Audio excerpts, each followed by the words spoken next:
El 22 de julio de 1985, un hombre se desmayó en el lobby del Hotel Ritz de París. Varios empleados corrieron a ayudarlo. Lo giraron con cuidado, como si fuera frágil. Tenía el rostro ajado, la mirada vencida, los huesos marcados bajo la ropa. Uno de los empleados le preguntó al otro en voz baja, mientras esperaban al médico: ¿sabes quién es? El otro no respondió. Ese hombre había sido durante décadas el galán más deseado de Hollywood. Millones de mujeres soñaban con él. Los estudios lo habían construido como el hombre perfecto. Y ahí estaba, en el suelo de un hotel de lujo, irreconocible. Cuando recuperó la conciencia, llamó a su publicista y le pidió que redactara un comunicado de 2 palabras: «Tengo SIDA». Lo que vino después cambió para siempre la historia de una enfermedad que el mundo entero prefería no ver. Porque en los años 80 y 90, el SIDA era mucho más que una enfermedad. Era una condena moral, un estigma, una palabra que destruía carreras, reputaciones y familias de un día para otro. Y en la industria del espectáculo, Hollywood, la música, el ballet, el rap, había un pacto no escrito. El que enfermaba desaparecía, sin despedidas, sin comunicados, sin verdad. Detrás de muchas de esas muertes que los medios cubrieron con eufemismos, complicaciones respiratorias, insuficiencia cardíaca, causas no especificadas, había una historia que nadie quería contar mientras los afectados aún respiraban. Hoy vamos a contarlas, caso por caso, con los datos que los titulares omitieron o enterraron en la página 7. Hay un rapero en este video que fue diagnosticado un lunes y estaba muerto el domingo siguiente. 10 días. Y antes de morir, firmó los papeles del matrimonio, hizo las paces con su enemigo más grande y dictó un mensaje para sus fans que todavía circula en internet. Hay un pianista que demandó a todo el que se atrevió a insinuar que era gay, que mintió en entrevistas durante décadas y cuya autopsia reveló lo que había negado hasta el último segundo. Y hay un nombre al final de este video que todo México conoce, un nombre que llenó estadios, que hizo llorar a generaciones enteras y alrededor de cuya muerte hay preguntas que su familia nunca respondió del todo. Si ya sospechas de quién se trata, quédate, porque lo que vas a escuchar va más allá del rumor. ¿Ya tienes un nombre en la cabeza? Escríbelo en los comentarios antes de que lleguemos al final. Vamos a ver cuántos aciertan. Dale like y suscríbete si crees que la industria del espectáculo lleva décadas enterrando verdades que el público merecía saber. Porque esto que empieza ahora, no lo vas a escuchar en ningún canal de televisión. Rock Hudson, Roy Scherer, nació en 1925 en Winnetka, Illinois, y cuando Hollywood lo encontró, le cambió el nombre, le cambió la historia y le construyó una vida entera de mentira. Rock Hudson, el galán por definición. 2 metros de altura, mandíbula perfecta, una sonrisa que los estudios pagaban para mantener en las portadas. Fue nominado al Oscar por Gigante en 1956. Trabajó con Doris Day en una serie de comedias románticas que convirtieron su imagen en sinónimo de hombre ideal. Durante 3 décadas, millones de mujeres en todo el mundo lo veían como el hombre con el que soñaban casarse.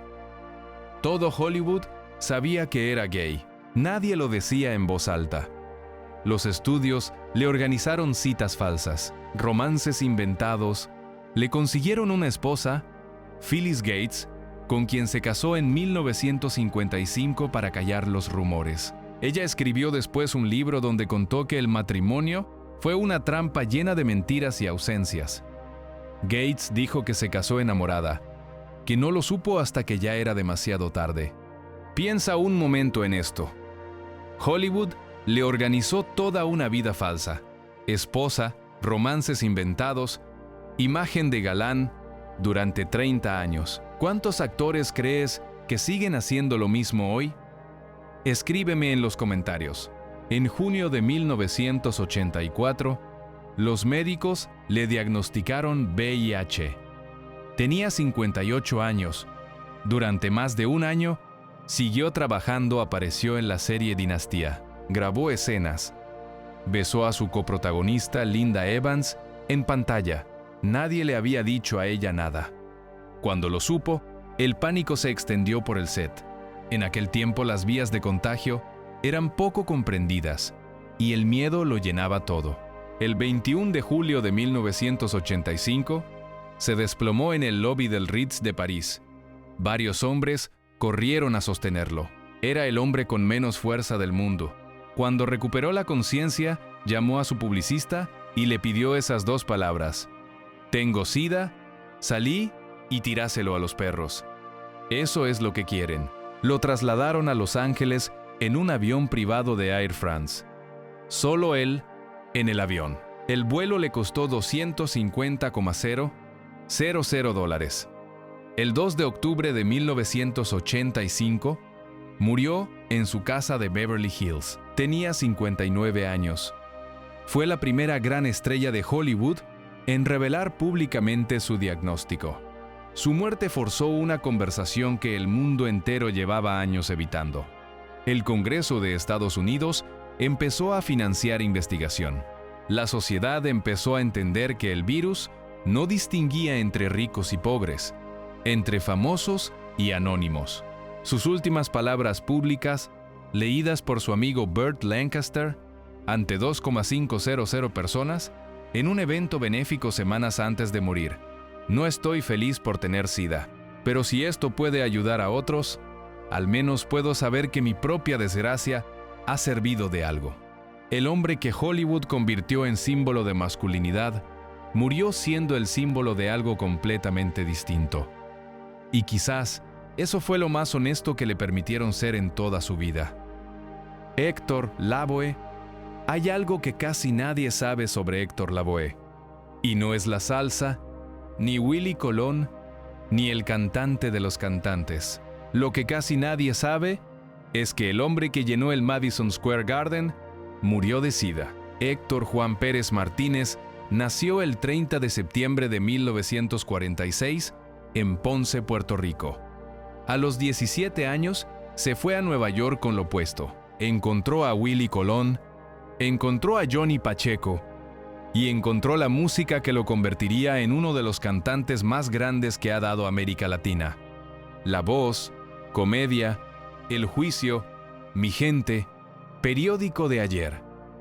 Canciones que se metían dentro de la gente y no salían. Su voz tenía algo que las otras voces de la salsa no tenían: una tristeza real. Una tristeza que venía de adentro, de años de cosas que el escenario no podía borrar del todo. Porque la vida de Héctor Lavoe, fuera del escenario, fue una tragedia constante. La adicción a la heroína lo persiguió durante décadas. Perdió a su hijo en un accidente. En 1988, intentó suicidarse lanzándose desde un 9º piso en Puerto Rico. Sobrevivió, quedó con secuelas físicas que nunca desaparecieron del todo. Y en algún momento de los años 80, compartiendo jeringas, contrajo el VIH. La industria lo supo, los medios lo especularon, pero mientras Héctor Lavoe seguía en pie, nadie lo dijo en voz alta. Porque en el mundo de la salsa, un mundo construido sobre una imagen de machismo y fortaleza, admitir eso era imposible. Pasó sus últimos años en un deterioro visible que todos veían y nadie nombraba. Perdió peso. Las infecciones se acumulaban. Su energía, aquella energía que había electrificado escenarios durante décadas, se apagaba semana a semana. El 29 de junio de 1993, murió en el St. Clare's Hospital de Manhattan. Tenía 46 años. La salsa perdió ese día algo que nunca recuperó. Y el mundo del espectáculo latino enterró en silencio una verdad que muchos de sus colegas conocían desde hacía tiempo. ¿Sabías que Héctor Lavoe murió de SIDA? Cuéntame en los comentarios. Y si eres fan de la salsa, dime cuál es la canción de Lavoe que más te llega, porque lo que viene ahora es todavía más impactante. Rudolf Nureyev, En 1984, Rudolf Nureyev era el director del Ballet de la Ópera de París, el mejor bailarín del siglo XX, según casi cualquier lista que se consulte. Un hombre que había desafiado a la Unión Soviética cuando defeccionó en el aeropuerto de Le Bourget en 1961, en plena Guerra Fría, ante los ojos del mundo, para quedarse en Occidente y bailar donde quisiera. Ese año, en 1984, le diagnosticaron VIH y decidió no decírselo a nadie. Durante 9 años, Rudolf Nureyev siguió bailando, siguió dirigiendo, siguió viajando por el mundo. Su cuerpo se deterioraba, perdió peso, su piel cambió, su energía menguó, pero él seguía en escena, seguía ensayando, seguía siendo Nureyev. Nunca habló públicamente de su enfermedad. Nunca confirmó los rumores que circulaban en el mundo del ballet desde mediados de los 80. Cuando periodistas o colegas le preguntaban, lo negaba o cambiaba de tema con la autoridad de quien lleva décadas sin tener que dar explicaciones a nadie. En enero de 1993, murió en París. Tenía 54 años. Solo después de su muerte, su médico, el doctor Michel Canesi, habló. Nureyev le había dado permiso para hacerlo una vez que ya no estuviera. Canesi dijo, gracias a su fuerza y su combatividad, Rudolf vivió durante 13 o 14 años con el virus. Las personas deben saber eso. 13 o 14 años con el virus. 9 de ellos en silencio total, dirigiendo el ballet más famoso del mundo, subiendo a escena cuando el cuerpo ya pedía parar, sin decirle a casi nadie lo que sabía desde 1984. Nureyev desafió a la Unión Soviética delante de las cámaras del mundo, pero no pudo hablar del SIDA. ¿Crees que hoy un artista de ese nivel podría guardar ese secreto durante 9 años? ¿O las redes sociales lo habrían destapado mucho antes? Deja tu respuesta abajo. Hay algo en ese silencio que todavía pesa. Un hombre que desafió a la Unión Soviética en público, ante las cámaras del mundo, pero que no pudo desafiar el estigma del SIDA en privado. Eso dice más sobre la época que sobre Nureyev. Liberace. Si hubo alguien en el siglo XX incapaz de pasar desapercibido, ese fue Gladziu Valentino Liberace. Trajes de lamé dorado, bisones blancos, un piano de cola cubierto de espejos, candelabros encendidos encima del instrumento mientras tocaba, anillos en todos los dedos, una sonrisa permanente que llenaba cualquier teatro. Liberace fue el entertainer más pagado de Las Vegas durante décadas. En los años 50 y 60, ganaba más dinero que cualquier otro artista en vivo en Estados Unidos. Y durante toda su vida, demandó a cualquiera que insinuara que era gay. Periodistas, tabloides, ex empleados, si alguien lo nombraba en ese contexto, aparecían sus abogados. Ganó varios juicios, construyó durante décadas la imagen de un hombre que adoraba a las mujeres y que era adorado por ellas. En el verano de 1985, le diagnosticaron VIH en secreto. Siguió actuando.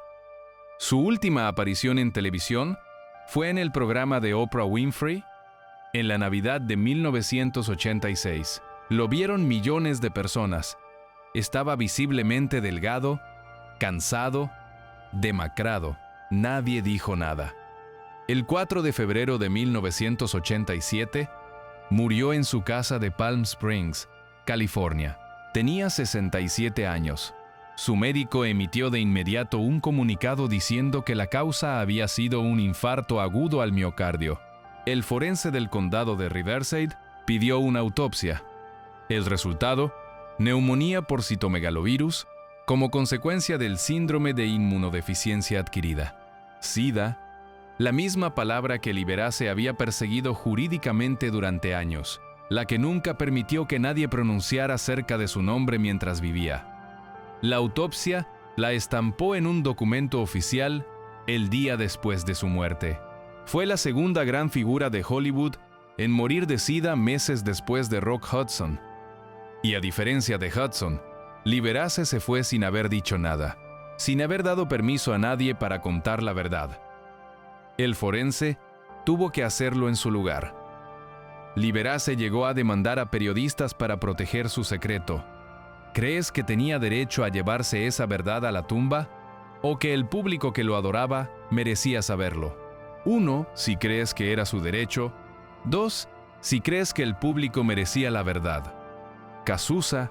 En 1989, una revista brasileña publicó en portada una fotografía de Cazuza. Era una foto brutal. El cantante aparecía esquelético, los pómulos hundidos, los ojos enormes en una cara que había perdido toda la carne. La revista lo sabía, sus editores lo sabían, y decidieron publicarla de todas formas, sin su consentimiento, antes de que él mismo hubiera podido decirle al mundo lo que le pasaba.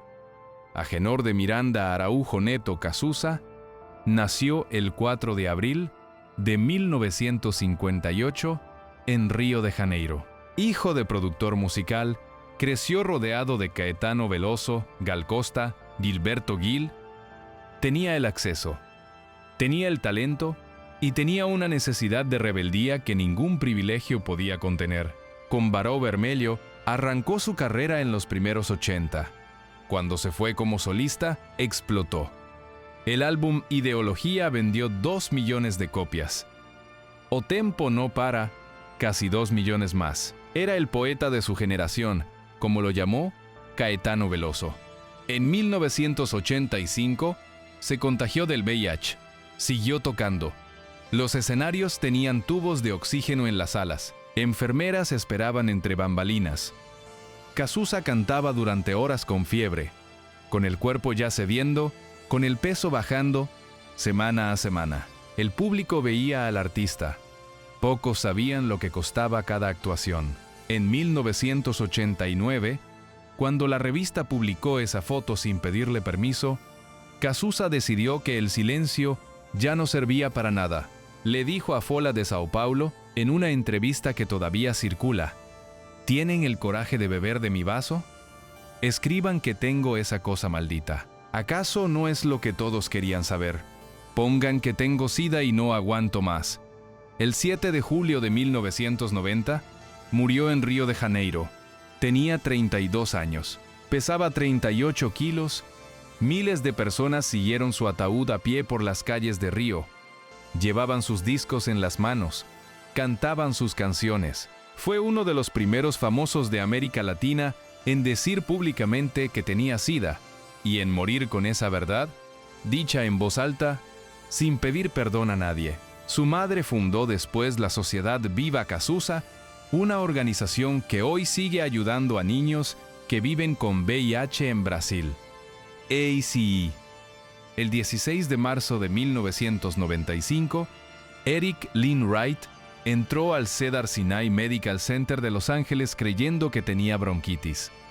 Era ACE, el padrino del gangsta rap, cofundador de Noir, el hombre que junto a Dr. Dre, Ice Cube, MC Ren y DJ Yella había cambiado para siempre la historia del hip hop con un álbum grabado en Compton, California, que la radio no quiso tocar y que de todas formas vendió millones de copias. Los médicos le dijeron que tenía sida, no bronquitis, sida. Su abogado leyó ese mismo día un comunicado público. ACA reconoció que había llevado un estilo de vida con múltiples parejas sin protección, que tenía 11 hijos con diferentes mujeres, que no lo había previsto, que no lo había visto venir. 12 días después de la declaración, se casó con Tomika Woods, su pareja. 12 días, 4 días después del diagnóstico, anunció haber hecho las paces con Ice Cube, con quien llevaba años en una guerra abierta y personal. Hablaron, se reconciliaron. Había planes de reunir a NWA, nunca ocurrió. El 26 de marzo de 1995, 10 días después de entrar al hospital, creyendo que tenía bronquitis, ACA murió de neumonía por complicaciones del SIDA. Tenía 30 años. 30 años. 10 días entre el diagnóstico y la muerte. Su muerte sacudió el hip hop de una forma que nadie había anticipado. el gangsta rap era un mundo construido sobre imágenes de dureza, invulnerabilidad, poder. Y de repente su fundador más influyente había muerto de SIDA a los 30 años, en 10 días, sin que nadie lo hubiera visto venir. Alrededor de su muerte circularon después teorías sobre un posible contagio intencional. El nombre de Suge Knight apareció en esas especulaciones. Nunca se probó nada. Ice Cube, cuando le preguntaron en un podcast, dijo que le parecía improbable, pero que entendía por qué la gente lo creía. En el mundo del rap de los 90, había enemistad suficiente para que cualquier teoría pareciera posible. 10 días. Del diagnóstico al funeral. ¿Crees que Eazy-A sabía que estaba enfermo antes de ir al hospital? ¿O realmente creyó hasta el final que era bronquitis? Y sobre los rumores de contagio intencional, ¿los crees posibles o te parecen imposibles? Deja tu teoría abajo. Lo que sí es cierto es que Eazy-E murió antes de poder contar su versión completa, y que su muerte abrió una conversación sobre el VIH en comunidades que hasta ese momento sentían que la enfermedad era un problema. De otros, Gia Marie Karangi, tenía 17 años cuando llegó a Nueva York desde Filadelfia. Tenía una fotografía sacada en un parque local y la dirección de una agencia de modelos que alguien le había dado. En menos de 2 años, era la modelo más solicitada del mundo. Las portadas de Vogue, Cosmopolitan, Elle, las campañas de Versace, Armani, Dior. Avedon la fotografió. Helmut Newton la fotografió. Los grandes de la fotografía de moda de finales de los 70 y principios de los 80 la querían a ella. Tenía algo que la cámara no podía ignorar, una intensidad que parecía salir directo del papel, y una vida fuera del estudio que nadie podía controlar. La heroína entró en su vida alrededor de 1980, primero despacio, después todo junto. Las agencias la contrataban y después cancelaban, porque no aparecía. Las marcas la querían y después no podían encontrarla. En una industria que ya entonces consumía a sus modelos con rapidez brutal, Gia cayó más rápido que nadie. En 1982 fue hospitalizada por primera vez. En 1983 prácticamente había desaparecido del radar de la moda. La mujer que había sido la primera supermodelo del mundo, el término se usó para ella, antes que para nadie, había dejado de existir para una industria que pasó a la siguiente sin mirar atrás. En 1984 fue al hospital con una neumonía. Los médicos encontraron VIH. Tenía 22 años. Murió el 18 de noviembre de 1986 en Filadelfia. Tenía 26 años.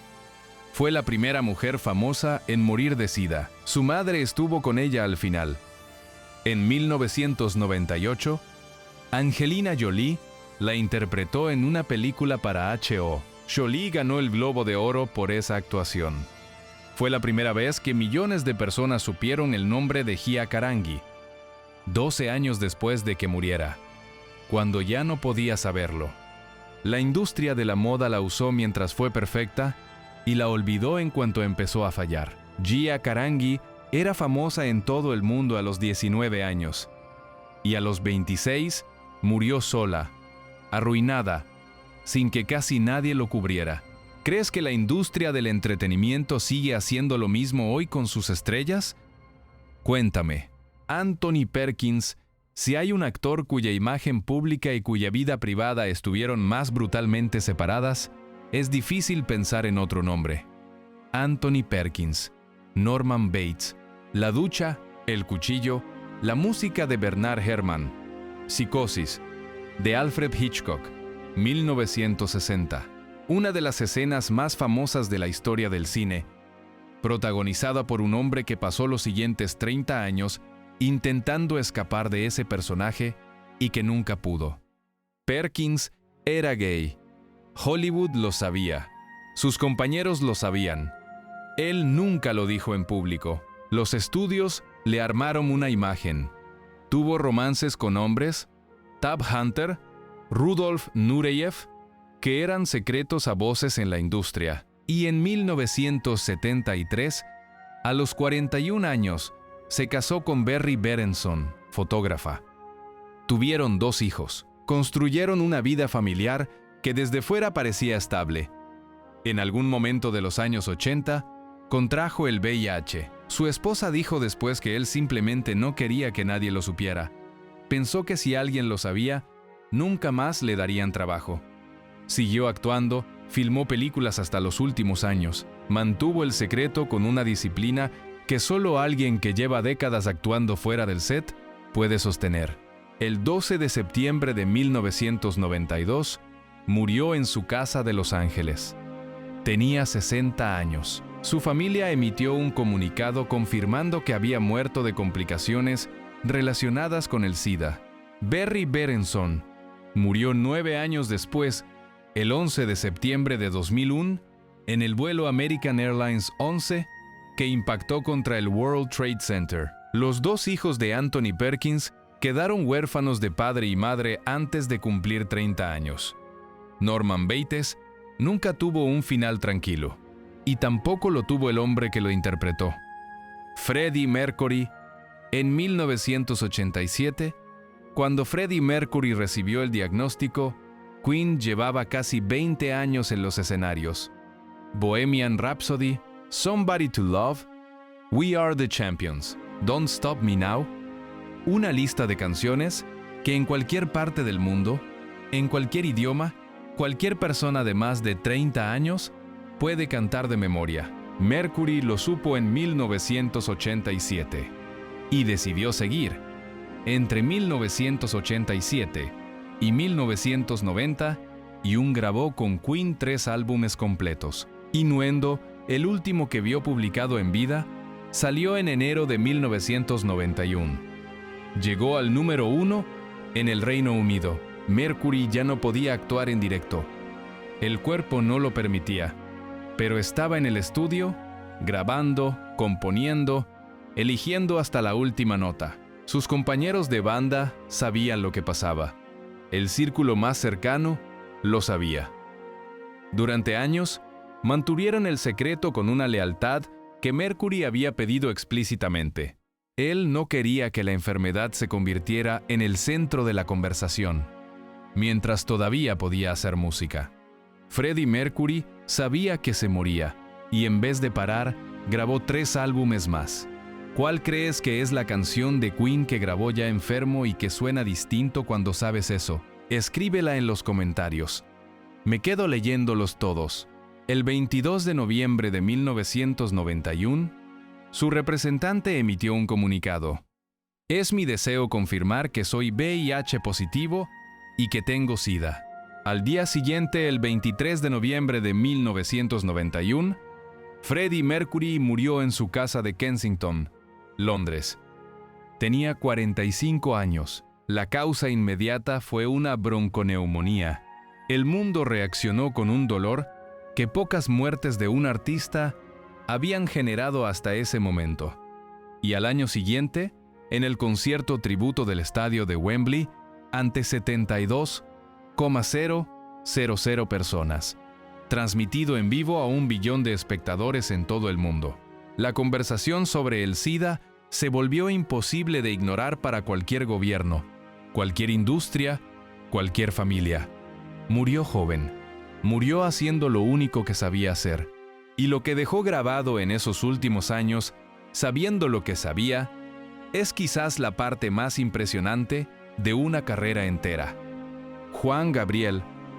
Y llegamos al caso que más de la mitad de los que están viendo este video vinieron a escuchar. Antes de seguir, lo que vas a escuchar a continuación son versiones que circularon entre personas cercanas al artista y que nunca fueron confirmadas oficialmente. La familia de Juan Gabriel ha desmentido estas especulaciones. La causa de muerte registrada es un infarto al miocardio. Dicho esto, hay preguntas alrededor de esa muerte que siguen sin respuesta completa. Y esas preguntas merecen ser contadas. Alberto Aguilera Valadez nació el 7 de enero de 1950 en Parácuaro, Michoacán. La infancia fue dura, pobreza, abandono, años en un internado. Nada de lo que rodeó sus primeros años dejaba ver lo que vendría. Lo que vendría fue Juan Gabriel. Querida, amor eterno, hasta que te conocí. Abrázame muy fuerte. Canciones que acompañaron bodas, funerales, rupturas y reconciliaciones de generaciones enteras en México. En América Latina, en los lugares del mundo donde alguien habla español y siente con el mismo idioma. Llenó el Palacio de Bellas Artes, algo que nadie había hecho antes en 1990. Llenó el Estadio Azteca, rompió récords de ventas que otros artistas ni siquiera se acercaban a imaginar. Fue sin discusión posible el cantautor más importante de la historia de la música popular mexicana. Y durante toda su carrera, hubo una pregunta que nadie pudo hacerle directamente. Un periodista lo intentó una vez. Le preguntó si era gay. Juan Gabriel respondió con la frase que todo México conoce: lo que se ve, no se pregunta. Y cerró la conversación para siempre.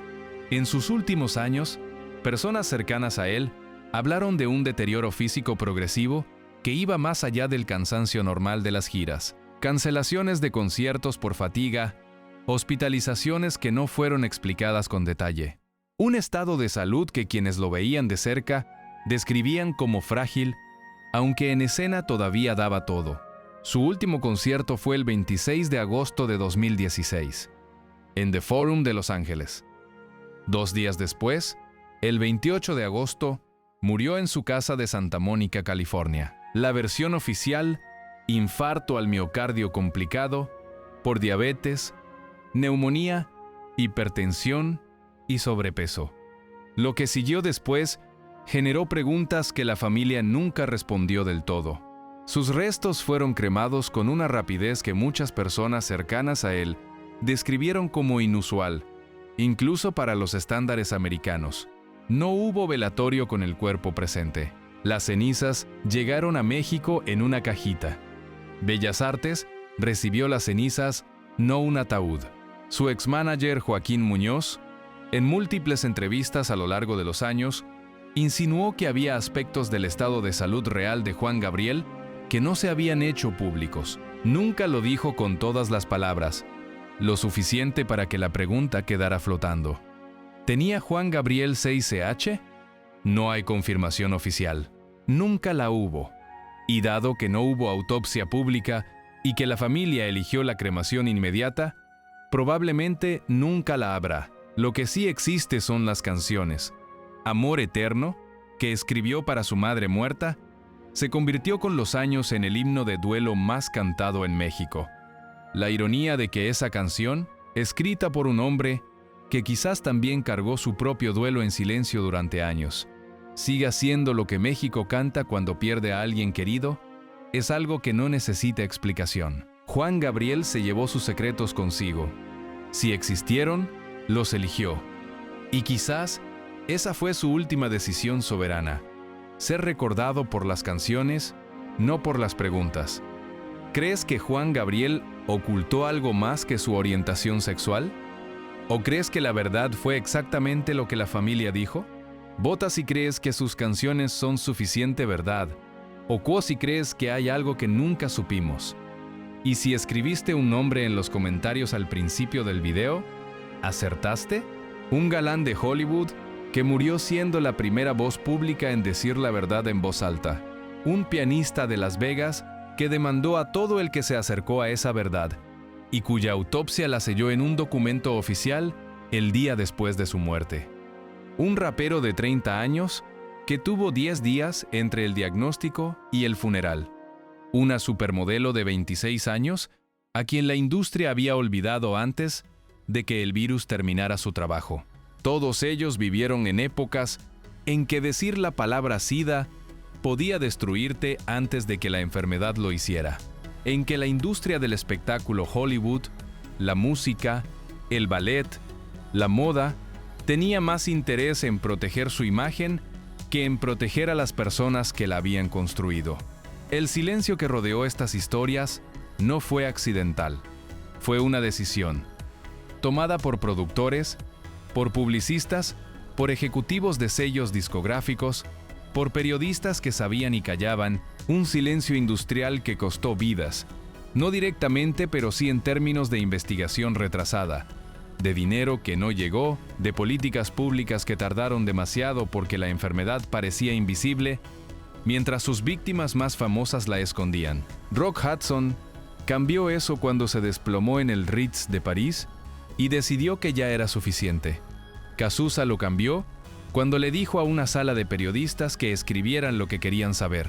Freddie Mercury lo cambió grabando 3 álbumes mientras se moría y confirmando su diagnóstico un día antes de cerrar los ojos para siempre. Si llegaste hasta aquí y sientes que estas historias merecían ser contadas completas, suscríbete, porque hay más nombres, muchos más. Artistas que brillaron en los 80 y los 90 y que desaparecieron sin explicación, cuyas historias nunca salieron de los pasillos de la industria que los consumió. Dale like si llegaste hasta el final. Nos vemos en el siguiente.